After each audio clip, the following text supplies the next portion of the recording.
Commerce tutor വീഡിയോസിലേക്ക് എല്ലാവർക്കും സ്വാഗതം. ഇന്ന് നമ്മൾ ക്ലാസ് 12 അക്കൗണ്ടൻസിയിലെ മൂന്നാമത്തെ chapter reconstitution of partnership form admission of A partner, ഈ പാഠത്തിൻ്റെ 4ാമത്തെ പാർട്ടിലേക്കാണ് കിടക്കുന്നത്. പുതിയ വീഡിയോയിലേക്ക് എല്ലാവർക്കും സ്വാഗതം.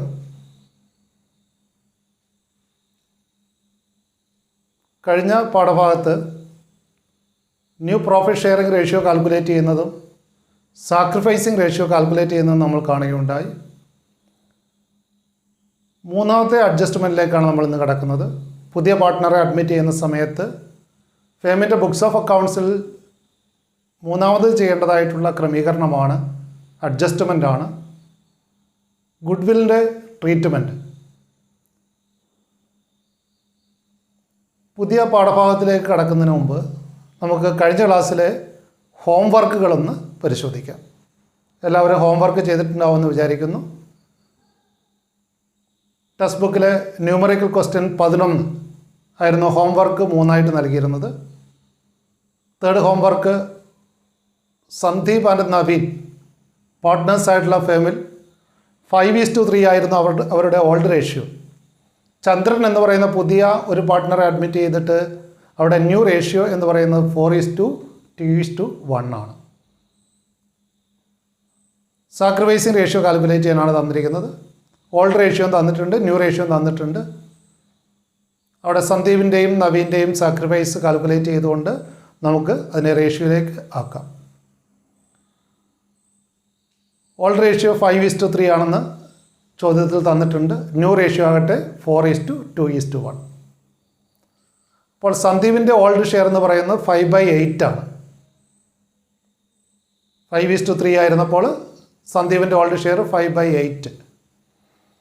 ന്യൂ ഷെയർ ആകട്ടെ 4/7 ആണ്. 4:2:1 ആണ്. അപ്പോൾ 4/7 ആണ് സന്ദീപിൻ്റെ ന്യൂ ഷെയർ. അപ്പോൾ സന്ദീപിൻ്റെ സാക്രിഫൈസ് എന്ന് പറയുന്നത് ഓൾഡ് ഷെയറിൽ നിന്നും ന്യൂ ഷെയർ മൈനസ് ചെയ്താൽ മതി. 5/8 മൈനസ് 4/7. 56 നമുക്ക് LCM ആയിട്ട് എടുക്കാം. അപ്പോൾ 35 minus 32 divide by 56, that is equal to 3/56. ഇതുപോലെ തന്നെ നവീൻ്റെ ഓൾഡ് ഷെയർ എന്ന് പറയുന്നത് 3/8 ആയിരുന്നു. അവളുടെ ന്യൂ ഷെയർ ആകട്ടെ 2/7. അപ്പോൾ ഡിഫറൻസ് എടുക്കാം. അങ്ങനെ നവീൻ്റെ സാക്രിഫൈസ് നമുക്ക് കാണാം. 3/8 മൈനസ് 2/7.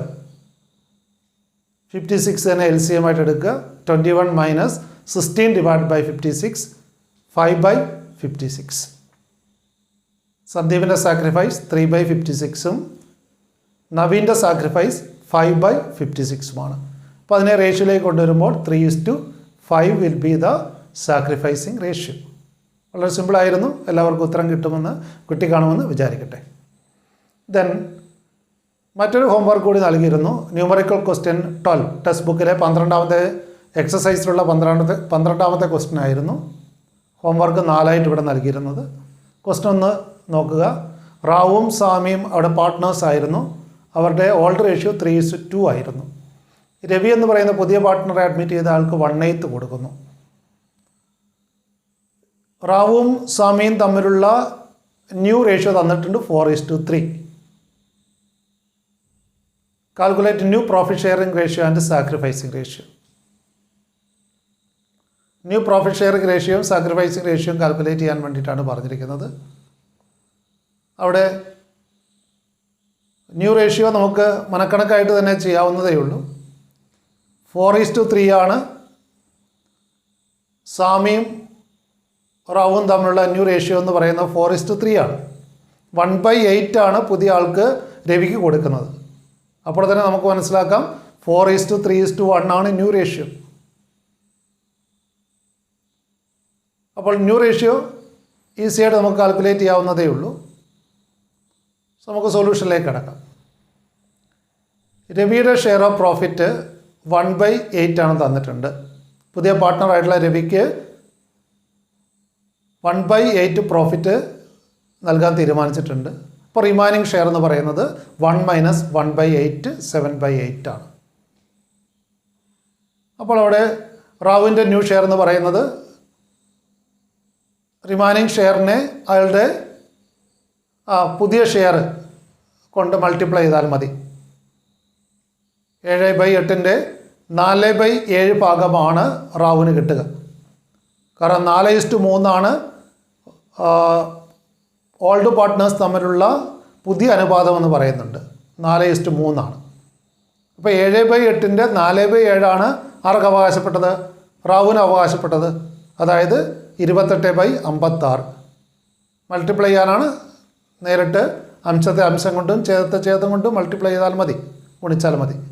അപ്പോൾ 28/56 അതിനെ രവിയുടേത് 1/8 അതുകൊണ്ട് നമുക്ക് 8ലേക്ക് വേണമെങ്കിൽ കൊണ്ടുവരാം. 4/8 നമുക്കവിടെ റാവുവിൻ്റെ ന്യൂ ഷെയർ ആയിട്ട് കിട്ടും.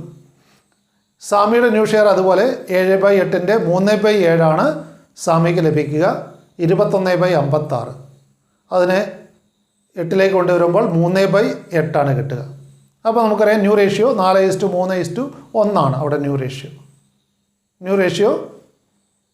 4:3:1. ഇനി നമുക്ക് സാക്രിഫൈസ് കണ്ടുപിടിക്കാം. റാവുവിൻ്റെ സാക്രിഫൈസ് ആദ്യം കിട്ടിക്കൊണ്ടിരുന്നത് 3/5. ഓൾഡ് റേഷ്യോ എന്ന് പറയുന്നത് 3:2 അപ്പോൾ 3/5 നേരത്തെ കിട്ടിക്കൊണ്ടിരുന്നത്. അതിൽ നിന്നും 4/8 അയാളുടെ സാക്രിഫൈസാണ് നമ്മൾ കണ്ടുപിടിച്ചു. 4/8 മൈനസ് ചെയ്യുന്നു. 8 40 LCM ആയിട്ട് എടുത്തു. അപ്പോൾ 24 മൈനസ് 20/40 20/40 റാവുവിൻ്റെ സാക്രിഫൈസ് വരുന്നത്.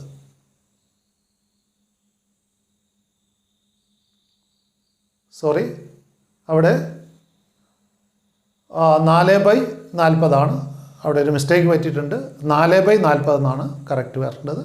4/40 അവിടെ റാവുവിൻ്റെ സാക്രിഫൈസ്. ദെൻ അവിടെ സാമിയുടെ സാക്രിഫൈസ് എന്ന് പറയുന്നത് 2/5 അയാൾക്കുണ്ടായിരുന്നത്. അതിൽ നിന്നും ഇപ്പോൾ നമ്മൾ കണ്ടുപിടിച്ച സാക്രിഫൈസ് 3/8 മൈനസ് ചെയ്യുന്നു. 40 LCM ആയിട്ട് എടുത്തു. 16 മൈനസ് 15/40 1/40.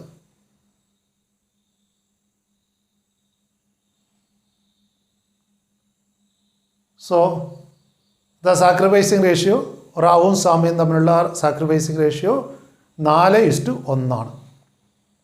അവിടെ റാവുവിൻ്റെ സാക്രിഫൈസിൻ്റെ കാൽക്കുലേഷനിൽ ചെറിയൊരു മിസ്റ്റേക്ക് വന്നിട്ടുള്ളതാണ്. അത് 4/40. അപ്പോൾ 4:1 റാവുവും സാമിയും തമ്മിലുള്ള sacrificing ratio. So new ratio എന്ന് പറയുന്നത് 4:3:1 സാക്രിഫൈസിങ് റേഷ്യോ 4:1. സോ ഹോംവർക്ക് ചെയ്ത എല്ലാവർക്കും പ്രത്യേകം നന്ദി പറയുന്നു. ദെൻ നമ്മൾ ഇന്ന് ആരംഭിക്കുന്ന ടോപ്പിക്ക് ഗുഡ്വിൽ സംബന്ധമായിട്ടുള്ള അഡ്ജസ്റ്റ്മെൻ്റ്. നമുക്കറിയാം ന്യൂ പ്രോഫിറ്റ് ഷെയറിംഗ് റേഷ്യോയും സാക്രിഫൈസിങ് റേഷ്യോയും കാൽക്കുലേറ്റ് ചെയ്തതിന് ശേഷം മൂന്നാമതായിട്ട് നമ്മൾ ചെയ്യേണ്ട കാര്യം ഗുഡ്വില്ലിൻ്റെ കാൽക്കുലേഷനും അതിൻ്റെ അഡ്ജസ്റ്റ്മെൻറ്റുമാണ്. So about the next topic calculation and treatment of goodwill calculate ചെയ്യുകയും അതിനെ പുതിയ പാർട്ട്ണർ അഡ്മിറ്റ് ചെയ്യുന്ന സമയത്ത് അക്കൗണ്ടുകളിൽ ഉൾപ്പെടുത്തുകയും വേണം. So about the calculation and treatment of goodwill. ആദ്യം തന്നെ എന്താണ് ഗുഡ്വിൽ എന്ന് നമുക്ക് നോക്കാം. സൽപ്പേര് മൂല്യം എന്താണ്? What is the meaning of goodwill? നമുക്ക് അവർക്ക് സുപരിചിതമായിട്ടുള്ള ഒരു വാക്കാണ് ഗുഡ്വിൽ. സൽപ്പേര് മൂല്യം എന്നൊക്കെ സാധാരണ വിശേഷിപ്പിക്കാറുണ്ട്. എന്താണ് goodwill? In accounting the monetary value of advantages from good name, reputation and wide business connection is known as goodwill. അപ്പോൾ നമുക്കറിയാം പല സ്ഥാപനങ്ങൾക്കും അവരുടെ നീണ്ടകാല പ്രവർത്തനങ്ങളിലൂടെ ഒരു സൽപ്പേര് വന്നിട്ടുണ്ടാവും. ആ ഗുഡ് നെയിം അല്ലെങ്കിൽ റെപ്യൂട്ടേഷൻ അല്ലെങ്കിൽ അവർക്ക് വ്യാപകമായിട്ടുള്ള ബിസിനസ് കണക്ഷൻസ് ഉണ്ടാവും. നീണ്ടകാലത്തെ അവരുടെ പ്രവർത്തനങ്ങളിൽ നിന്ന് ഒരുപാട് ബിസിനസ് ബന്ധങ്ങൾ ഉണ്ടായിട്ടുണ്ടാവും. അതവരെ കസ്റ്റമേഴ്സിനെ ആകർഷിക്കാൻ വേണ്ടി ഉപകരിക്കുന്നു. അപ്പോൾ അങ്ങനെ നിലവിലുള്ള പല ബിസിനസ് സ്ഥാപനങ്ങൾക്കും ഇത്തരമൊരു അഡ്വാൻറ്റേജ് അല്ലെങ്കിൽ മേന്മയുണ്ടാകും. അവരുടെ സൽപ്പേരിലൂടെ അല്ലെങ്കിൽ വിപുലമായ ബിസിനസ് ബന്ധങ്ങളിലൂടെ അവർ ആർജിക്കുന്ന ഒരു മേന്മ അല്ലെങ്കിൽ അഡ്വാൻറ്റേജ് ഉണ്ടാകും. അതിൻ്റെ മോണിറ്ററി വാല്യൂ ആണ് ഗുഡ് വിൽ എന്ന് പറയുന്നത്. അപ്പോൾ സിംപിളി പറഞ്ഞാൽ ഒരു ബിസിനസ്സിൻ്റെ സൽപ്പേരിൻ്റെ മൂല്യമാണ് സൽപ്പേര് എന്നതുകൊണ്ട് ഇവിടെ ഉദ്ദേശിക്കുന്നത്. So good will is simply the monetary value of reputation of a business. കാരണം നിലവിലുള്ള ഒരു ബിസിനസ്സിന് നീണ്ടകാല പ്രവർത്തനങ്ങളുടെ ഒരു സൽപ്പേര് വന്നിട്ടുണ്ടാവും. ആ സൽപ്പേര് പലപ്പോഴും ഒരുപാട് കസ്റ്റമേഴ്സിനെ ആ ബിസിനസ്സിലേക്ക് ആകർഷിക്കുന്നുണ്ട്. അതിലൂടെ കൂടുതൽ ലാഭം ആ ബിസിനസ്സിന് ഉണ്ടാക്കാൻ കഴിയുന്നുണ്ട്. അങ്ങനെ ലാഭകരമായിട്ട് പ്രവർത്തിക്കുന്ന ഒരു ബിസിനസ്സിന് ഗുഡ് വിൽ ഉണ്ടെന്ന് പറയാൻ കഴിയും. അപ്പോൾ ആ ബിസിനസ്സിൻ്റെ സൽപ്പേര് മൂല്യമാണ് ഇവിടെ ഗുഡ് വിൽ എന്ന് വിശേഷിപ്പിക്കുന്നത്. It helps the business to earn more profits as compared to a newly set up business. പുതുതായിട്ട് ആരംഭിക്കുന്ന ഒരു ബിസിനസ് ആകുമ്പോൾ റെപ്യൂട്ടേഷൻ ലഭിക്കുന്നതിന് വേണ്ടിയിട്ട് അല്ലെങ്കിൽ ഇത്തരം ബിസിനസ് കണക്ഷൻസ് ലഭിക്കണമെങ്കിൽ ഒരു നീണ്ടകാല കാത്തിരിക്കേണ്ടി വരും. അപ്പോൾ പുതിയ ബിസിനസ്സുകളെക്കാളും പഴയ ബിസിനസ്സുകൾക്ക് അല്ലെങ്കിൽ എസ്റ്റാബ്ലിഷ്ഡ് ബിസിനസ്സുകൾക്ക് ഒരു അഡ്വാൻറ്റേജ് ഉണ്ട്. അപ്പോൾ ആ അഡ്വാൻറ്റേജിൻ്റെ മോണിറ്ററി ടേംസിൽ പറയുകയാണെങ്കിൽ അല്ലെങ്കിൽ അതിനെ പണപരമായി മൂല്യപ്പെടുത്തുകയാണെങ്കിൽ അതിനാണ് ഗുഡ് വിൽ എന്ന് പറയുക. അപ്പോൾ പുതിയ ബിസിനസ് സ്ഥാപനം ആരംഭിക്കുമ്പോൾ അതിന് കാര്യമായി ഗുഡ് വിൽ ഉണ്ടാകുന്നില്ല. നീണ്ടകാല പ്രവർത്തനങ്ങളിലൂടെ അവർക്ക് ലഭിക്കുന്ന ആ ഗുഡ് നെയിം, റെപ്യൂട്ടേഷൻ അല്ലെങ്കിൽ ആ ബിസിനസ് കണക്ഷനിലൂടെ അവർക്ക് കൂടുതൽ ലാഭം ലഭിക്കുന്നു. ആ ലാഭകരമായിട്ട് പ്രവർത്തിക്കുന്ന ഒരു സാഹചര്യം ഉണ്ടാകുമ്പോഴാണ് ഒരു ബിസിനസ്സിന് ഗുഡ് വിൽ ഉണ്ടാകുന്നു എന്ന് നമ്മൾ പറയുക. We know it is regard as an intangible asset. First ഇയറിലെ അക്കൗണ്ടൻസിയിൽ ഫസ്റ്റ് ചാപ്റ്ററിൽ തന്നെ നമ്മൾ ടൈപ്പ് ഓഫ് അസറ്റ്സ് പറഞ്ഞപ്പോൾ ഇൻടാഞ്ചിബിൾ അസറ്റുകളെ കുറിച്ച് കണ്ടതാണ്. അദൃശ്യ ആസ്തി, ബിസിനസ്സിൻ്റെ ആസ്തിയാണെങ്കിൽ അവ കാണാൻ കഴിയുന്നില്ല. അന്ന് എക്സാമ്പിൾ നമ്മൾ പഠിക്കുകയുണ്ടായി. Good will, trade mark, patent, copyright അങ്ങനെയൊക്കെയുള്ള ഇൻടാഞ്ചിബിൾ അസറ്റ്സ്, അദൃശ്യ ആസ്തികളുണ്ട്. അപ്പോൾ ഗുഡ് വില്ല് ഒരു അദൃശ്യ ആസ്തിയാണ്. Good will is regard as an intangible asset. അപ്പോൾ ബാലൻസ് ഷീറ്റിൻ്റെ അസറ്റ് സൈഡിൽ ഒരു ഇനമായിട്ട് ഉൾപ്പെടുത്തുന്നതാണ് ഗുഡ് വിൽ എന്ന് പറയുന്നത്. So good will is treated as an intangible asset. Thus, goodwill is the value of reputation of a firm in respect of the profit expected future over and above the normal profits. ഇതുപോലുള്ള മറ്റ് business സ്ഥാപനങ്ങൾ ഉണ്ടാക്കുന്ന ലാഭമാണ് normal profit എന്ന് പറയുന്നത്. ഓരോ ഇൻഡസ്ട്രിക്കും എന്താണ് ഒരു നോർമൽ പ്രോഫിറ്റ് ഉണ്ടാവും. സാധാരണത്തിൽ തന്നെ നോർമൽ റേറ്റ് ഓഫ് റിട്ടേൺ എന്നൊക്കെ വിശേഷിപ്പിക്കാറുണ്ട്. ഓരോ തരം ബിസിനസ്സിനും ഓരോ കാറ്റഗറി ഓഫ് ബിസിനസ്സിനും അവരുടേതായിട്ടുള്ള ഒരു നോർമൽ പ്രോഫിറ്റ് ഉണ്ടാവും. ആ നോർമൽ പ്രോഫിറ്റിനേക്കാളും കൂടുതൽ ലാഭം ലഭിക്കുകയാണെങ്കിൽ അപ്പോൾ ആ സ്ഥാപനത്തിന് അവിടെ റെപ്യൂട്ടേഷൻ ഉണ്ട്. ആ റെപ്യൂട്ടേഷൻ നമ്മൾ വാല്യൂ ചെയ്യുന്നതാണ് ഗുഡ് വിൽ എന്ന് പറയുന്നത്. So good will is the value of reputation of a firm in respect of the profits expected in future over and above the normal profits. അപ്പോൾ സാധാരണ ഇതുപോലുള്ള മറ്റ് സ്ഥാപനങ്ങൾ ഉണ്ടാക്കുന്നതിനേക്കാളും കൂടുതൽ ലാഭം ഉണ്ടാക്കുന്ന ഒരു ബിസിനസ്സാണ് അവിടെ ഗുഡ് വിൽ ഉള്ള ബിസിനസ് എന്ന് പറയുന്നത്. Then we shall come to the definition of good will. Good വില്ലിൻ്റെ നിർവചനം നമുക്കൊന്ന് നോക്കാം. Good will can be defined as the present value of a firm's anticipated excess earnings. Present value of a firm's anticipated excess earnings. ഒരു ബിസിനസ്സിന് അധിക ലാഭം ഉണ്ടെങ്കിൽ മാത്രമേ അപ്പോൾ ഗുഡ് വിൽ ഉള്ളൂ. നമ്മൾ ആൻറ്റിസിപ്പേറ്റ് ചെയ്യുന്ന, നമ്മൾ പ്രതീക്ഷിക്കുന്ന ആ അധിക ലാഭം, അതിൻ്റെ ഇപ്പോഴത്തെ മൂല്യമാണെന്ത് ഗുഡ് വിൽ എന്ന് പറയുന്നത്. സോ ഒരു ബിസിനസ് സ്ഥാപനത്തിൻ്റെ പ്രതീക്ഷിത അധിക ലാഭത്തിൻ്റെ ഇപ്പോഴുള്ള മൂല്യമാണ് സൽപ്പേര്. അധിക ലാഭം ഉണ്ടാക്കുന്ന ഒരു ബിസിനസ് മാത്രമേ ഗുഡ് വില്ലുള്ള ബിസിനസ് എന്ന് പറയാൻ കഴിയുകയുള്ളൂ. അപ്പോൾ ഒരു ബിസിനസ് സ്ഥാപനത്തിൻ്റെ പ്രതീക്ഷിത അധിക ലാഭത്തിൻ്റെ ഇപ്പോഴുള്ള മൂല്യമാണ് സൽപ്പേര് എന്ന് പറയുന്നത്. So good will can be defined as the present value, ഇപ്പോഴുള്ള മൂല്യമാണ്. The present value of a firm's anticipated excess earnings. അപ്പോൾ ആ ബിസിനസ് പ്രതീക്ഷിക്കുന്ന അല്ലെങ്കിൽ ഫ്യൂച്ചറിൽ എക്സ്പെക്റ്റ് ചെയ്യുന്ന ആ എക്സസ് ഏർണിങ്സിൻ്റെ ഇപ്പോഴുള്ള മൂല്യമാണ് ഗുഡ്വിൽ എന്ന് വിശേഷിപ്പിക്കുന്നത്. So any firm that earns normal profits or is incurring losses has no goodwill. അപ്പോൾ നോർമൽ പ്രോഫിറ്റ് ഉണ്ടാക്കുന്ന സ്ഥാപനങ്ങളോ അല്ലെങ്കിൽ നഷ്ടത്തിൽ പ്രവർത്തിക്കുന്ന സ്ഥാപനങ്ങളോ ഗുഡ്വിലുള്ള സ്ഥാപനങ്ങളാണെന്ന് പറയാൻ കഴിയില്ല. എക്സസ് ഏർണിങ്സ് ഉണ്ടാക്കുന്ന സ്ഥാപനങ്ങളിൽ മാത്രമേ അപ്പോൾ ഗുഡ്വിൽ ഉള്ളൂ എന്ന് പറയാൻ കഴിയും. Thus goodwill exist only when the firm earns super profits. അപ്പോൾ നോർമൽ പ്രോഫിറ്റിനേക്കാളും അധികം നമ്മൾ ലാഭം ഉണ്ടാക്കുകയാണെങ്കിൽ ആ അധിക ലാഭമാണ് സൂപ്പർ പ്രോഫിറ്റ് എന്ന് പറയുക. ബിസിനസ് ഉണ്ടാക്കുന്ന അധിക ലാഭം ഇതുപോലുള്ള മറ്റ് കച്ചവട സ്ഥാപനങ്ങളെക്കാളും അധികമായിട്ട് നമ്മുടെ ബിസിനസ് ലാഭം ഉണ്ടാക്കുന്നുണ്ടെങ്കിൽ നമ്മുടെ ബിസിനസ്സിന് സൂപ്പർ പ്രോഫിറ്റ് ഉണ്ട്, അധിക ലാഭം ഉണ്ടെന്ന് പറയാൻ കഴിയും. ആ അധിക ലാഭം ഉണ്ടാക്കുന്ന ബിസിനസ്സിന് മാത്രമേ അപ്പോൾ നിർവചനപ്രകാരം ഗുഡ്വിൽ ഉണ്ടെന്ന് പറയാൻ കഴിയുള്ളൂ. സോ ലാഭകരമായിട്ട് പ്രവർത്തിക്കുന്ന ബിസിനസ്സിന് മാത്രമേ അപ്പോൾ ഗുഡ്വിൽ ഉള്ളൂ. ആ ബിസിനസ്സിൻ്റെ സൽപ്പേരിൻ്റെ മൂല്യനിർണ്ണയം നടത്തുന്നതാണ് ഇവിടെ ഗുഡ്വിൽ എന്ന് പറയുന്നത്.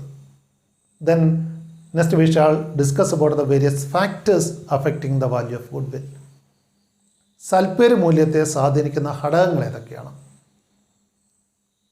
ഒരു ബിസിനസ്സിൻ്റെ ഗുഡ്വിൽ അതിനെ അഫക്റ്റ് ചെയ്യുന്ന ഘടകങ്ങൾ ഏതൊക്കെയാണ്? ആദ്യമായി നമ്മൾ ചർച്ച ചെയ്യുന്നത് നേച്ചർ ഓഫ് ബിസിനസ്സാണ്. ആ ബിസിനസ്സിൻ്റെ സ്വഭാവം. The nature of business. A firm producers high value added products or having A stable demand has more goodwill. നമ്മുടെ സ്ഥാപനം വാല്യൂ ആഡഡ് പ്രോഡക്റ്റാണ് ഡീൽ ചെയ്യുന്നത്, മൂല്യവർദ്ധിത വസ്തുക്കളാണ് നമ്മൾ കൈകാര്യം ചെയ്യുന്നത്. അല്ലെ, നമ്മുടെ ഉൽപ്പന്നങ്ങൾക്ക് നല്ല ഡിമാൻഡ് ഉണ്ട് മാർക്കറ്റിൽ, ഒരു സ്ഥിരമായിട്ടുള്ള സ്ഥായിയായിട്ടുള്ള ഡിമാൻഡ് നമ്മുടെ പ്രോഡക്റ്റിനുണ്ട്. അങ്ങനെയാണ് തീർച്ചയായിട്ടും ലാഭകരമായിട്ട് നമുക്ക് പ്രവർത്തിക്കാൻ കഴിയുന്നുണ്ട്. അതുകൊണ്ട് തന്നെ ഗുഡ്വിൽ കൂടുതലായിരിക്കും. So the nature of a business determines the value of goodwill. Then secondly, the location of business. Location.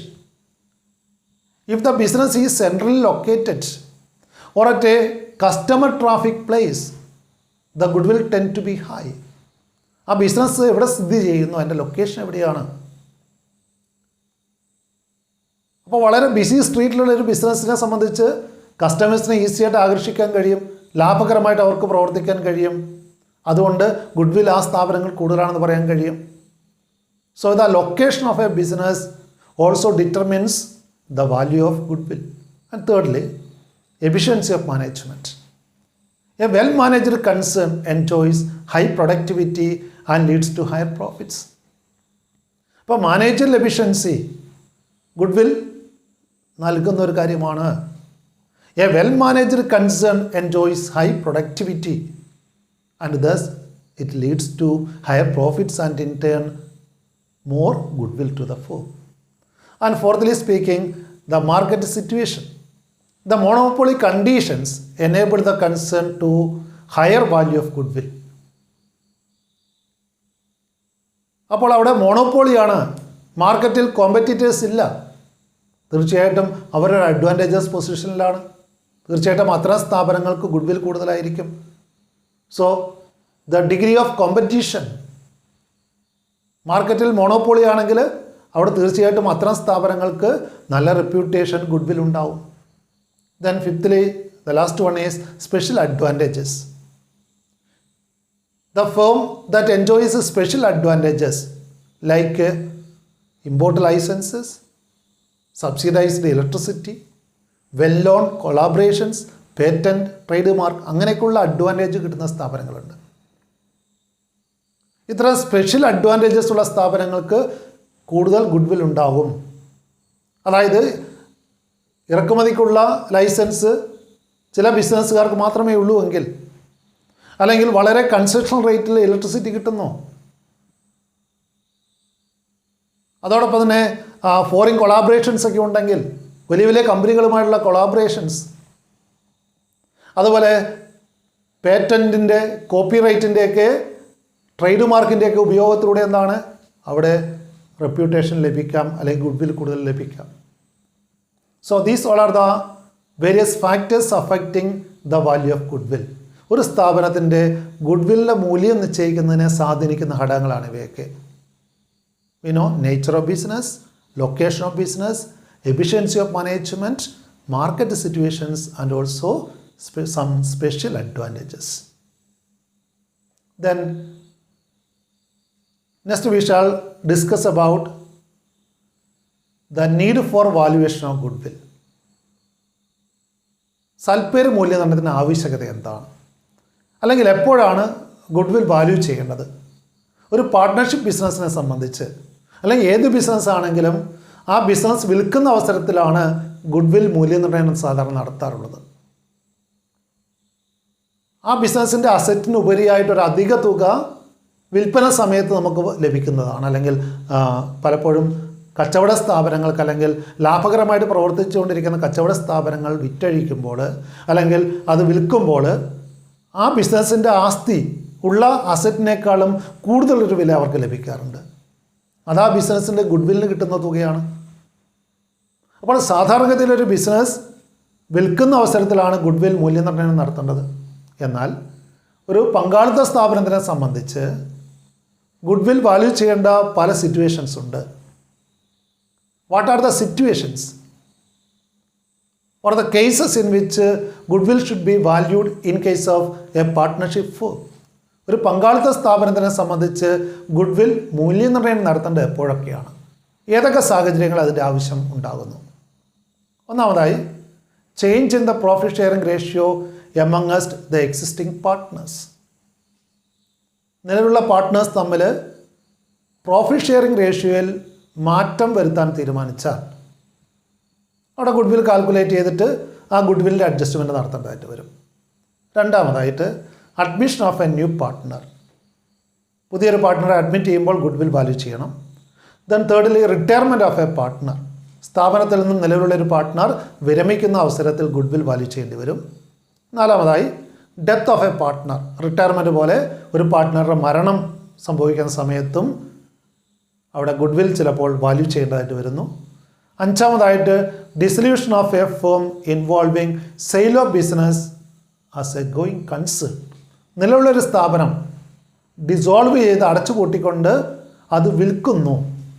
അപ്പോൾ ഒരു പങ്കാളി സ്ഥാപനം പൂട്ടിയതിന് ശേഷം, അല്ലെങ്കിൽ നമ്മൾ ബിസിനസ് അവസാനിപ്പിച്ചതിന് ശേഷം അത് മറ്റൊരാൾക്ക് വിൽക്കുന്നുവെങ്കിലും അവിടെ ഗുഡ് വിൽ വാല്യൂ ചെയ്യേണ്ടതായിട്ട് വരും.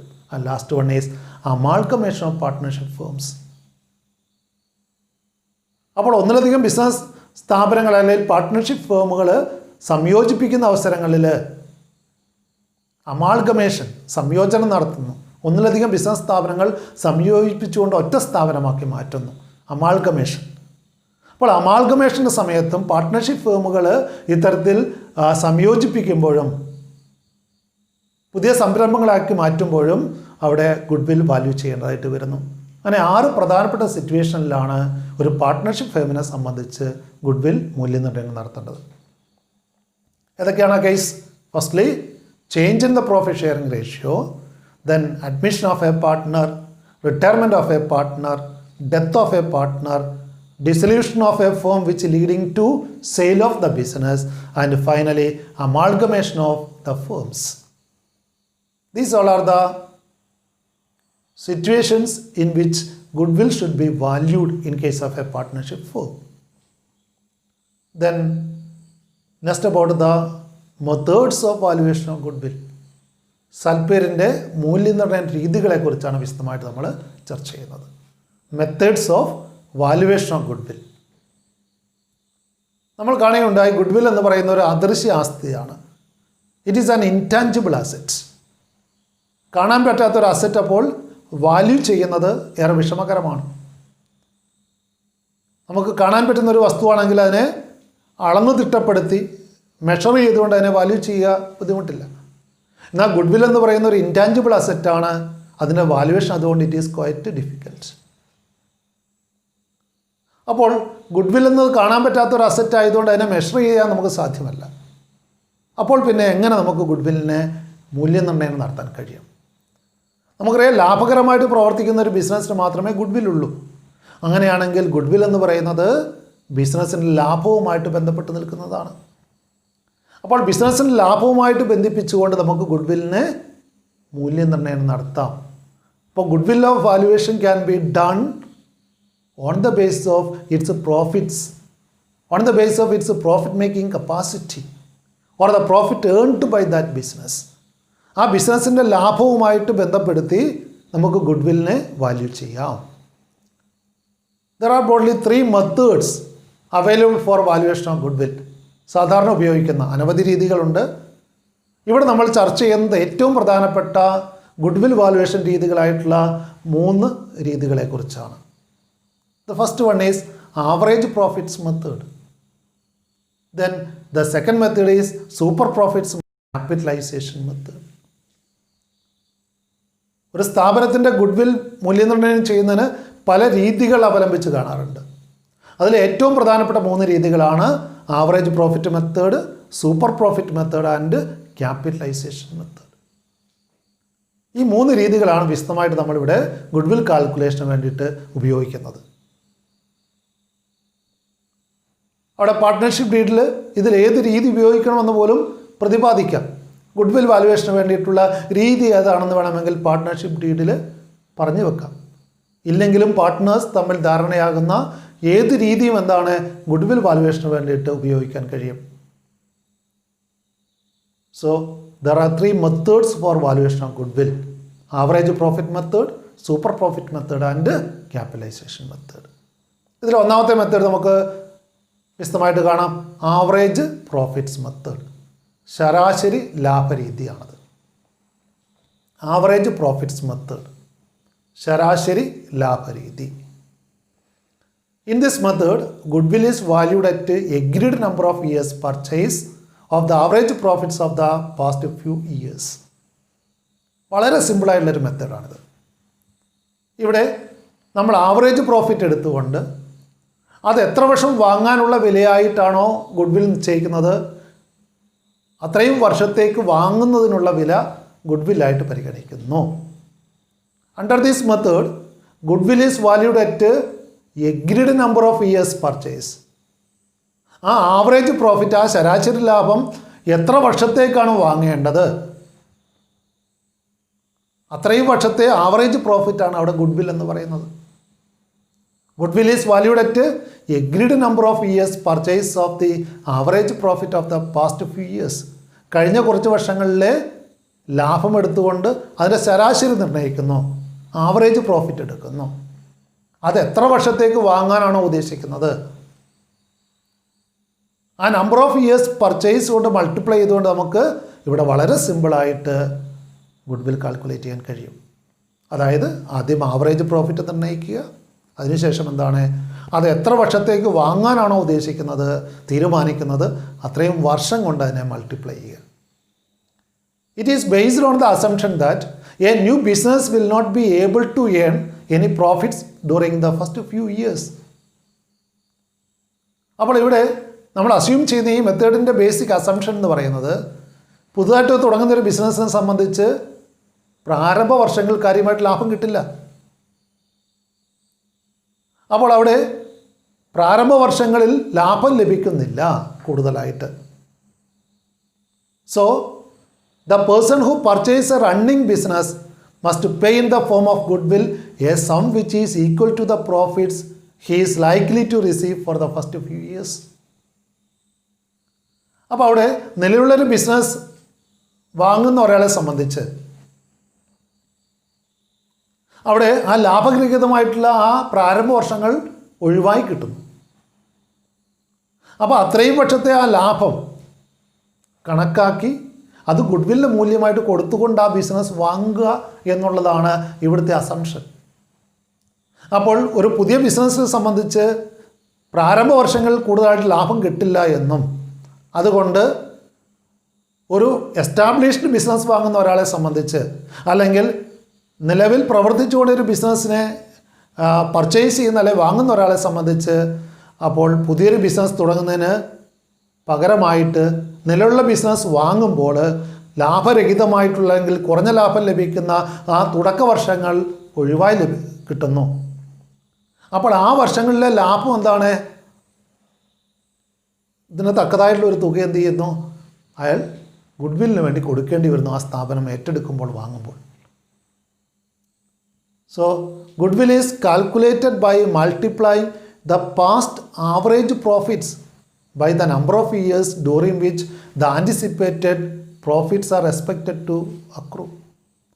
അപ്പോൾ നമ്മൾ പ്രതീക്ഷിക്കുന്ന ആ പ്രോഫിറ്റ് ഇനി എത്ര വർഷത്തേക്ക് കൂടി ലഭിക്കും, അത് വാങ്ങുന്നതിനുള്ള തുകയായിട്ടാണ് അവിടെ ഗുഡ്വില്ലിനെ കണക്കാക്കുന്നത്. ആവറേജ് പ്രോഫിറ്റ് മെത്തേഡിൽ ഗുഡ്വിൽ കാൽക്കുലേറ്റ് ചെയ്യാൻ വേണ്ടി അപ്പോൾ ആദ്യം കഴിഞ്ഞ കുറച്ച് വർഷങ്ങളിലെ പ്രോഫിറ്റ് എടുത്ത് അതിൻ്റെ ശരാശരി കണ്ടുപിടിക്കുക, അതിൻ്റെ സിമ്പിൾ ആവറേജ് കാൽക്കുലേറ്റ് ചെയ്യുന്നു. എന്നിട്ട് അത് എത്ര വർഷത്തേക്ക് വാങ്ങാനുള്ള വിലയാണോ ഗുഡ്വില്ലെന്ന് തീരുമാനിച്ചിരിക്കുന്നത് അത്രയും വർഷം കൊണ്ട് അതിനെ മൾട്ടിപ്ലൈ ചെയ്യുക. അപ്പോൾ വളരെ സിമ്പിളായിട്ടുള്ളൊരു മെത്തേഡാണ് ആവറേജ് പ്രോഫിറ്റ് മെത്തേഡ് എന്ന് പറയുന്നത്.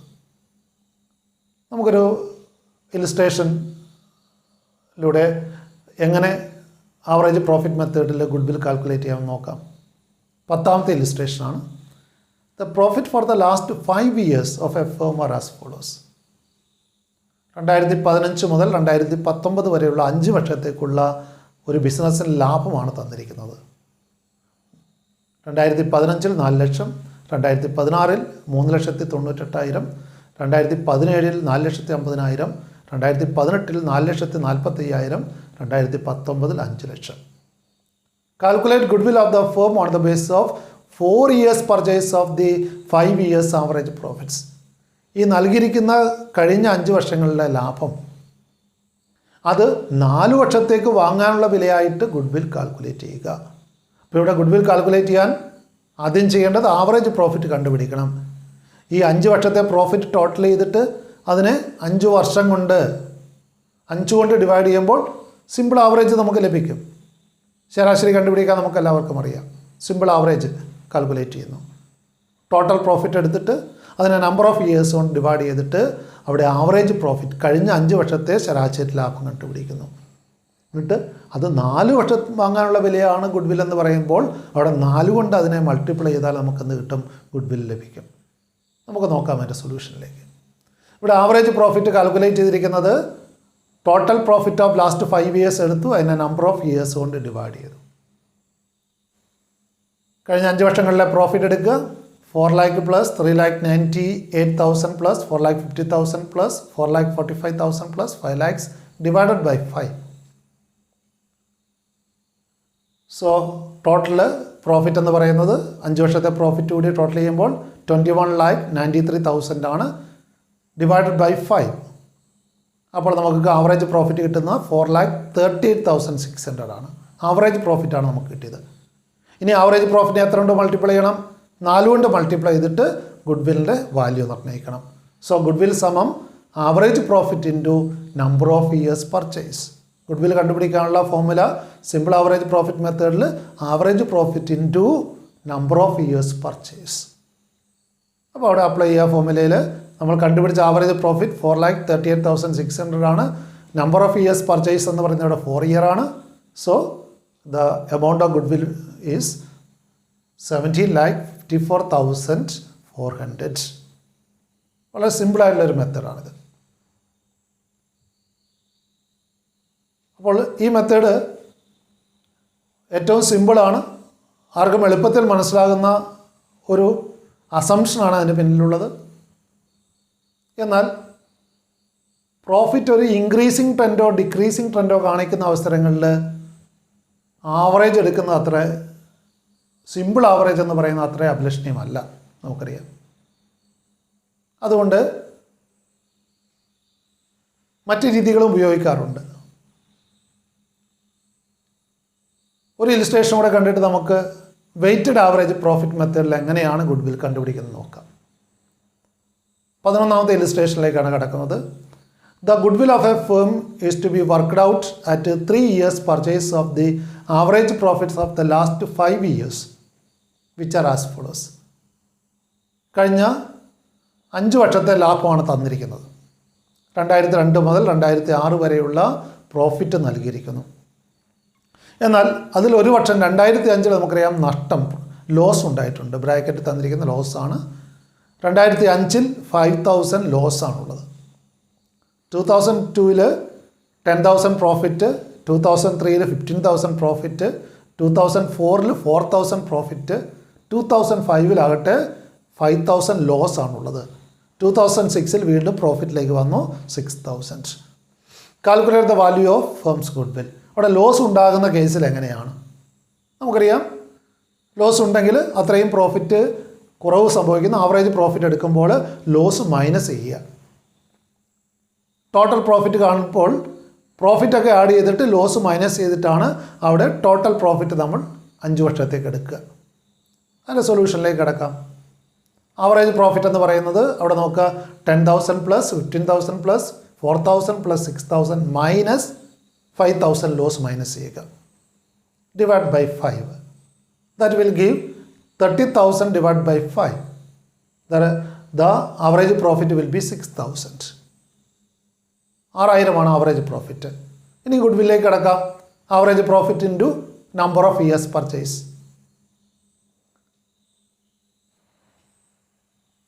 സോ അവിടെ 6,000 ഇൻറ്റു 3 3 ഇയേഴ്സ് പർച്ചേസാണ്.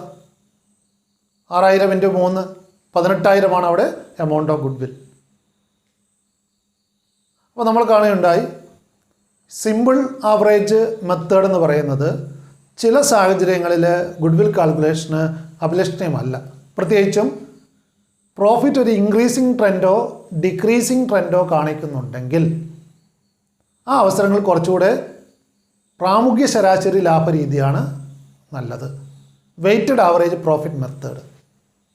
അവിടെ സമീപകാലത്തെ പ്രോഫിറ്റിന് കൂടുതൽ പ്രാധാന്യം കൊടുക്കുന്ന, കൂടുതൽ വെയിറ്റ് കൊടുത്തുകൊണ്ടുള്ള രീതിയാണ് വെയ്റ്റഡ് ആവറേജ് പ്രോഫിറ്റ് മെത്തേഡ് എന്ന് പറയുന്നത്.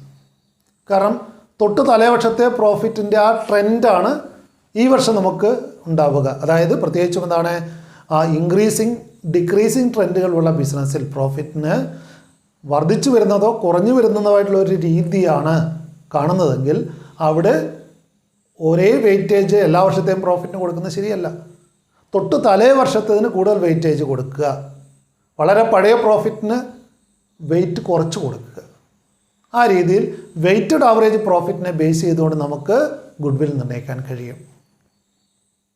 ഇത് ആവറേജ് പ്രോഫിറ്റ് മെത്തേഡിൻ്റെ ഒരു എക്സ്റ്റൻഡഡ് ഫോം മാത്രമാണ്. പ്രത്യേകമായിട്ട് ചോദ്യത്തിൽ പറഞ്ഞിട്ടുണ്ടെങ്കിൽ മാത്രമേ ഈ രീതി ഉപയോഗിക്കേണ്ടതുള്ളൂ. അല്ലാതെ ആവറേജ് പ്രോഫിറ്റ് മെത്തേഡ് എന്ന് പറഞ്ഞാൽ നമ്മൾ പറഞ്ഞ സിമ്പിൾ ആവറേജ് പ്രോഫിറ്റ് മെത്തേഡാണ് സാധാരണ ഉപയോഗിക്കാറുള്ളത്. എന്നാൽ ചോദ്യത്തിൽ പ്രത്യേകമായിട്ട് പറഞ്ഞിട്ടുണ്ടെങ്കിൽ അവിടെ വെയ്റ്റഡ് ആവറേജ് പ്രോഫിറ്റ് മെത്തേഡ് നമുക്ക് യൂസ് ചെയ്യാം. നമ്മൾ കാണുകയുണ്ടായി പ്രത്യേകിച്ചും എന്താണ്, പ്രോഫിറ്റ് ഒരു ഇൻക്രീസിങ് ട്രെൻഡോ ഡിക്രീസിങ് ട്രെൻഡോ കാണിക്കുന്ന അവസരങ്ങളിലാണ് weighted average profit method relevant ആയിട്ട് വരുന്നത്. പ്രാമുഖ്യ ശരാശരി ലാഭരീതി. If the profit shows an increasing or decreasing trend, it is considered to be better to give a higher weightage to the profits to the recent years than those of the earlier years. അപ്പോൾ സമീപകാലത്തെ പ്രോഫിറ്റിന് കൂടുതൽ wait കൊടുക്കുക. അപ്പോൾ കഴിഞ്ഞ 5 വർഷത്തെ profit ആണെങ്കിൽ തൊട്ട് തലേ വർഷത്തതിന് 5 വെയിറ്റ് കൊടുക്കുക. അതിന് തലേ വർഷത്തിന് 4 ദെൻ 3, 2, 1 5 വർഷം മുന്നേയുള്ള പ്രോഫിറ്റിന് വളരെ വെയിറ്റ് കുറയ്ക്കുന്നു. അപ്പോൾ റീസെൻ്റ് പ്രോഫിറ്റിന് കൂടുതൽ വെയിറ്റ് കൊടുക്കുന്ന രീതിയാണ് വെയ്റ്റഡ് ആവറേജ് പ്രോഫിറ്റ് മെത്തേഡിൽ ഉപയോഗിക്കുന്നത്. Hence, it is advisable to work out weighted average based on specified weights like 1, 2, 3, 4 for respective years profits. അങ്ങനെ ഏറ്റവും സമീപകാലത്തെ പ്രോഫിറ്റിന് കൂടുതൽ വെയിറ്റ് കൊടുക്കുക. ഇപ്പം 4 വർഷത്തെ പ്രോഫിറ്റാണ് എടുക്കുന്നതെങ്കിൽ തൊട്ട് തലേവർഷത്തിന് 4 വെയിറ്റ് കൊടുക്കുക. അതിൻ്റെ തലേവർഷത്തിന് 3 അതിൻ്റെ തലേവർഷത്തിന് 2 ദെൻ ഏറ്റവും പഴയ പ്രോഫിറ്റിന് 1 കൊടുക്കുക. ഈ തരത്തിൽ വെയിറ്റുകൾ അസൈൻ ചെയ്ത് കഴിഞ്ഞാൽ അവിടെ ലേറ്റസ്റ്റ് പ്രോഫിറ്റിന് കൂടുതൽ വെയിറ്റ് കിട്ടുന്നു, അല്ലെങ്കിൽ കൂടുതൽ പരിഗണന കിട്ടുന്നു. കാരണം തൊട്ട് തലേ വർഷത്തെ പ്രോഫിറ്റാണ്, ആ ട്രെൻഡാണ് തുടരുന്നതെങ്കിൽ തൊട്ട് തലേ വർഷത്തെ പ്രോഫിറ്റിന് അനുസരിച്ചുള്ളൊരു പ്രോഫിറ്റ് ആയിരിക്കും നമുക്ക് തുടർന്നും കിട്ടാൻ പോകുന്നത്. അതുകൊണ്ട് ഏറ്റവും ലേറ്റസ്റ്റ് ആയിട്ടുള്ള സമീപകാലത്തെ പ്രോഫിറ്റിന് കൂടുതൽ വെയിറ്റ് അസൈൻ ചെയ്യുന്ന രീതിയാണ് വെയ്റ്റഡ് ആവറേജ് പ്രോഫിറ്റ് മെത്തേഡിലുള്ളത്. However weighted average should be used only if specified. സാധാരണ ഉപയോഗിക്കുന്ന രീതി ഏതാണ്? സിമ്പിൾ ആവറേജ് പ്രോഫിറ്റ് മെത്തേഡാണ് യൂസ് ചെയ്യുന്നത്. പ്രത്യേകം ചോദ്യത്തിൽ പറഞ്ഞിട്ടുണ്ടെങ്കിൽ മാത്രമേ വെയ്റ്റഡ് ആവറേജ് പ്രോഫിറ്റ് മെത്തേഡ് ഉപയോഗിച്ചാൽ മതി. ഒരു ഇലിസ്ട്രേഷനിലേക്ക് കിടക്കാം. 12ാമത്തെ ഇലിസ്ട്രേഷനാണ് ഈ ചാപ്റ്ററിലെ. The profits of the firm for the last 5 years were as follows. കഴിഞ്ഞ 5 വർഷത്തെ ലാഭം തന്നിരിക്കുന്നു. അതായത് 2013-14 മുതൽ 2017-18 വർഷം വരെയുള്ള 5 വർഷത്തെ പ്രോഫിറ്റാണ് നമുക്ക് തന്നിരിക്കുന്നത്. 2013-14 20,000, 14-15 24,000, 15-16 30,000, 16-17 25,000, 17-18 18,000. Calculate the value of goodwill on the basis of 3 years purchase of the weighted average profits based on weights 1, 2, 3, 4 and 5 respectively. അപ്പോൾ 2017-18 വർഷത്താണ് ഏറ്റവും ലേറ്റസ്റ്റ് പ്രോഫിറ്റ്. അതിന് 5 വെയിറ്റ് കൊടുക്കും. 2016-17 4 വെയിറ്റ് കൊടുക്കുന്നു. 2015-16 3 വെയിറ്റ് കൊടുക്കുന്നു. 2014-15 2 വെയിറ്റ് അസൈൻ ചെയ്യുന്നു. 2013-14 അവിടെ വെയിറ്റ് 1 ആയിട്ട് അസൈൻ ചെയ്യുന്നു. എങ്ങനെയാണ് നമുക്ക് പ്രോബ്ലം വർക്കൗട്ട് ചെയ്തിരിക്കുന്നത് നോക്കാം. എൻ്റെ സൊല്യൂഷനിലേക്ക് കിടക്കാം. അപ്പോൾ അവിടെ ഇയറാണ് ഒന്നാമത്തെ കോളത്തിൽ, രണ്ടാമത്തെ കോളത്തിൽ പ്രോഫിറ്റ്. ഇത് രണ്ട് നമുക്ക് ക്വസ്റ്റനിൽ തന്നിട്ടുള്ള കാര്യങ്ങളാണ്. നമ്മളിനി വെയിറ്റ് ക്വസ്റ്റനിൽ തന്നെ തന്നിട്ടുണ്ട്. ഇനി ക്വസ്റ്റനിൽ തന്നിട്ടില്ലെങ്കിലും നമുക്ക് ഈ രീതിയിൽ ഏറ്റവും സമീപകാലത്തുള്ള പ്രോഫിറ്റിന് കൂടുതൽ വെയിറ്റ് കൊടുത്തുകൊണ്ട് വെയിറ്റ് അസൈൻ ചെയ്യാവുന്നതാണ്. പ്രാമുഖ്യം അല്ലെങ്കിൽ വെയിറ്റ് അസൈൻ ചെയ്തിരിക്കുന്നു. അവിടെ 1, 2, 3, 4, 5 വർഷത്തെ പ്രോഫിറ്റിന് വെയിറ്റ് അസൈൻ ചെയ്തിരിക്കുന്നു. ദെൻ അതിൻ്റെ പ്രോഡക്റ്റ് കണ്ടുപിടിച്ചിരിക്കുന്നു. അതായത് പ്രോഫിറ്റിനെ വെയിറ്റ് കൊണ്ട് മൾട്ടിപ്ലൈ ചെയ്തു. പ്രോഫിറ്റിനെ റെസ്പെക്റ്റീവ് വെയിറ്റ് കൊണ്ട് മൾട്ടിപ്ലൈ ചെയ്തിട്ട് പ്രോഡക്റ്റ് കണ്ടുപിടിക്കുക. 20,000 1 കൊണ്ട് മൾട്ടിപ്ലൈ ചെയ്തു 20,000, 24,000 2 കൊണ്ട് മൾട്ടിപ്ലൈ ചെയ്ത് 48,000, 30,000 3 കൊണ്ട് മൾട്ടിപ്ലൈ ചെയ്ത് 90,000, 25,000 4 കൊണ്ട് മൾട്ടിപ്ലൈ ചെയ്ത് 1,00,000, 18,000 5 കൊണ്ട് മൾട്ടിപ്ലൈ ചെയ്ത് 90,000. അങ്ങനെ നമ്മൾ ഇനി ചെയ്യേണ്ടത് ടോട്ടൽ ഓഫ് പ്രോഡക്റ്റ് കണ്ടുപിടിക്കുക. അതോടൊപ്പം തന്നെ ടോട്ടൽ ഓഫ് വെയിറ്റുകൾ തമ്മിൽ ടോട്ടൽ ചെയ്യുമ്പോൾ 15 കിട്ടി. ദെൻ പ്രോഡക്റ്റിൻ്റെ ടോട്ടൽ 3,48,000 ആണ്. ഇനി നമുക്ക് വെയ്റ്റഡ് ആവറേജ് പ്രോഫിറ്റ് കണ്ടുപിടിക്കണം. കഴിഞ്ഞ കേസിൽ നമ്മൾ ആവറേജ് പ്രോഫിറ്റ് കണ്ടുപിടിച്ചപ്പോൾ ഇവിടെ വെയ്റ്റഡ് ആവറേജ് പ്രോഫിറ്റ് കണ്ടുപിടിക്കണം. വെയ്റ്റഡ് ആവറേജ് പ്രോഫിറ്റിൻ്റെ ഫോർമുല എന്താണ്? Total of products divided by total of weights. നാലാമത്തെ കോളത്തിൻ്റെ ടോട്ടൽ, അതാണ് ടോട്ടൽ ഓഫ് പ്രോഡക്ട്സ്. അതിനെ മൂന്നാമത്തെ കോളത്തിൽ ടോട്ടൽ കൊണ്ട് ഡിവൈഡ് ചെയ്യുക. Total of products divide by total of weights. ഇതാണ് formula weighted average profit calculate ചെയ്യാൻ. ദെൻ അവിടെ 3,48,000 ആണ് total of product. Total of weight 15 ആണ് നമുക്കറിയാം. അപ്പോൾ വെയ്റ്റഡ് ആവറേജ് പ്രോഫിറ്റ് ലഭിക്കുക 23,200 ആണ്. അപ്പോൾ ഇനി ഗുഡ്വില്ലിലേക്ക് പോകാം. ഗുഡ്വിൽ സമം weighted average profit into number of years purchase. Weighted average പ്രോഫിറ്റിനെ ഇവിടെ എത്ര കൊണ്ട് മൾട്ടിപ്ലൈ ചെയ്യണം? 3 കൊണ്ട് മൾട്ടിപ്ലൈ ചെയ്യണം. കാരണം 3 ഇയേഴ്സ് പർച്ചേസ് ആണ് ഗുഡ്വിൽ എന്ന് പറയുന്നത്.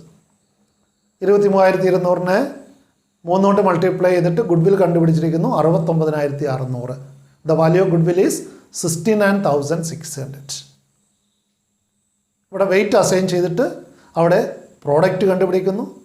അവിടെ സം ഓഫ് പ്രോഡക്റ്റിനെ സം ഓഫ് വെയിറ്റ് കൊണ്ട് ഡിവൈഡ് ചെയ്തുകൊണ്ട് അവിടെ വെയ്റ്റഡ് ആവറേജ് പ്രോഫിറ്റ് കണ്ടുപിടിച്ചു. വെയ്റ്റഡ് ആവറേജ് പ്രോഫിറ്റിനെ എത്ര വർഷം വാങ്ങാനുള്ള വിലയാണോ ഗുഡ്വിൽ എന്ന് തീരുമാനിച്ചിരിക്കുന്നത് അത്ര കൊണ്ട് മൾട്ടിപ്ലൈ ചെയ്തിട്ട് ഗുഡ്വില്ലിൻ്റെ തുക കണ്ടുപിടിച്ചു. ഇതാണ് വെയ്റ്റഡ് ആവറേജ് പ്രോഫിറ്റ് മെത്തേഡ് എന്ന് പറയുന്നത്. ഇത് പ്രത്യേകിച്ചും പ്രോഫിറ്റ് ഒരു ഇൻക്രീസിങ് ട്രെൻഡോ ഡിക്രീസിങ് ട്രെൻഡോ കാണിക്കുന്ന അപൂർവം സാഹചര്യങ്ങളിൽ മാത്രമാണ് വെയ്റ്റഡ് ആവറേജ് പ്രോഫിറ്റ് മെത്തേഡ് ഉപയോഗിക്കുന്നത്. സാധാരണഗതിയിൽ സിമ്പിൾ ആവറേജ് പ്രോഫിറ്റ് മെത്തേഡ് ഉപയോഗിക്കലാണ് പതിവ്. പ്രത്യേകമായിട്ട് ചോദ്യത്തിൽ പറഞ്ഞിട്ടുണ്ടെങ്കിൽ മാത്രമേ വെയ്റ്റഡ് ആവറേജ് പ്രോഫിറ്റ് ഉപയോഗപ്പെടുത്തിയാൽ മതി. അപ്പോൾ ഇവിടെ നമ്മൾ ആവറേജ് പ്രോഫിറ്റ് മെത്തേഡ് എന്ന് പറയുന്ന ഫസ്റ്റ് മെത്തേഡാണ് ചർച്ച ചെയ്തത്. അതിൽ തന്നെ സിമ്പിൾ ആവറേജ് പ്രോഫിറ്റ് മെത്തേഡും കണ്ടു, വെയ്റ്റഡ് ആവറേജ് പ്രോഫിറ്റ് മെത്തേഡും കണ്ടു. നമ്മൾ 2 ഹോംവർക്കുകൾ കൂടി തന്നിട്ട് ഈ പാഠഭാഗം ഇവിടെ അവസാനിപ്പിക്കുകയാണ്. ഗുഡ്വില്ലിൻ്റെ കാൽക്കുലേഷനുമായിട്ട് ബന്ധപ്പെട്ട് 2 മെത്തേഡുകൾ കൂടി നമ്മൾ ചർച്ച ചെയ്യാനുണ്ട്. അടുത്തൊരു വീഡിയോയിൽ ആ 2 മെത്തേഡ് നമ്മൾ ചർച്ച ചെയ്യുന്നതാണ്. വെയ്റ്റഡ് ആവറേജ് പ്രോഫിറ്റ് മെത്തേഡും സിമ്പിൾ ആവറേജ് പ്രോഫിറ്റും മാത്രമാണ് നമ്മളിവിടെ ചർച്ച ചെയ്തത്. അതായത് ആവറേജ് പ്രോഫിറ്റ് മെത്തേഡ് എന്ന് പറയുന്ന ഒന്നാമത്തെ മെത്തേഡാണ് ചർച്ച ചെയ്തത്. ഇനി അടുത്ത 2 മെത്തേഡ്സ് സൂപ്പർ പ്രോഫിറ്റ് മെത്തേഡും ക്യാപിറ്റലൈസേഷൻ മെത്തേഡുമാണ് അടുത്ത വീഡിയോയിൽ നമ്മൾ ചർച്ച ചെയ്യുക. നമുക്ക് 2 ഹോംവർക്ക് കൂടി നോക്കാം. ഈ പാഠത്തിലെ 5ാമത്തെ ഹോംവർക്കായിട്ട് നൽകുന്നത് നമ്മുടെ പാഠപുസ്തകത്തിലെ NCERT SCERT ടെക്സ്റ്റ് ബുക്കിലെ ന്യൂമറിക്കൽ ക്വസ്റ്റ്യൻ 13 ആണ്. ക്വസ്റ്റ്യൻ നമ്പർ 13 ടെക്സ്റ്റ് ബുക്കിലെ ക്വസ്റ്റ്യൻ നമ്പർ 13 ആണ് അവിടെ ഹോംവർക്കായിട്ട് നൽകുന്ന ആദ്യത്തെ homework. Compute the value of good will on the base of 4 years purchase of the average profits based on the last 5 years. കഴിഞ്ഞ 5 വർഷത്തെ പ്രോഫിറ്റ്, ലോസ് ഇല്ല, പ്രോഫിറ്റ് മാത്രമാണ് തന്നിരിക്കുന്നത്. കഴിഞ്ഞ 5 വർഷത്തെ പ്രോഫിറ്റ് തന്നിട്ടുണ്ട്. അതിൻ്റെ ആവറേജ് കണ്ടുപിടിക്കുക. എന്നിട്ട് എത്ര കൊണ്ട് മൾട്ടിപ്ലൈ ചെയ്യുക? 4 years പർച്ചേസ് 4 കൊണ്ട് മൾട്ടിപ്ലൈ ചെയ്യുക. വളരെ സിമ്പിളായിട്ടുള്ളൊരു ക്വസ്റ്റ്യൻ ആണ്. അതോടൊപ്പം തന്നെ വെയ്റ്റഡ് ആവറേജ് പ്രോഫിറ്റ് മെത്തേഡിലെ ഒരു ഹോംവർക്ക് കൂടി ശ്രദ്ധിക്കുക. ഹോംവർക്ക് 6 ഇവിടെ നൽകിയിരിക്കുന്നത്. ഇത് ടെക്സ്റ്റ് ബുക്കിൽ തന്നെ നൽകിയിരിക്കുന്ന ക്വസ്റ്റ്യൻ ആണ്. ഡു ഇറ്റ് യുവർ സെൽഫ് എന്ന് പറഞ്ഞിട്ട് ഉള്ള ഏരിയയിൽ 2ാമത്തെ ക്വസ്റ്റ്യൻ ആയിട്ട് നൽകിയിരിക്കുന്ന ഒന്നാണ്. A firms profit for the last 5 years were rupees 20,000, 30,000, 40,000, 50,000 and 60,000.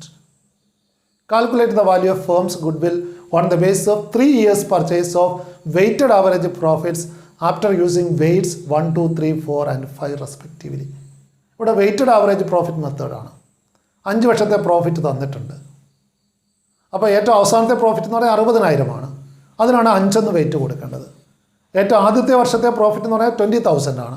അതിനാണ് 1 വെയിറ്റ് കൊടുക്കേണ്ടത്. അപ്പോൾ ഈ രീതിയിൽ വെയ്റ്റഡ് ആവറേജ് പ്രോഫിറ്റ് കണ്ടുപിടിക്കുക. അതിനെ നമ്പർ ഓഫ് ഇയേഴ്സ് പർച്ചേസ് ഇവിടെ 3 years പർച്ചേസ് ആണ്. അപ്പോൾ 3 കൊണ്ട് മൾട്ടിപ്ലൈ ചെയ്തിട്ട് ഗുഡ് വിൽ കണ്ടുപിടിക്കുക.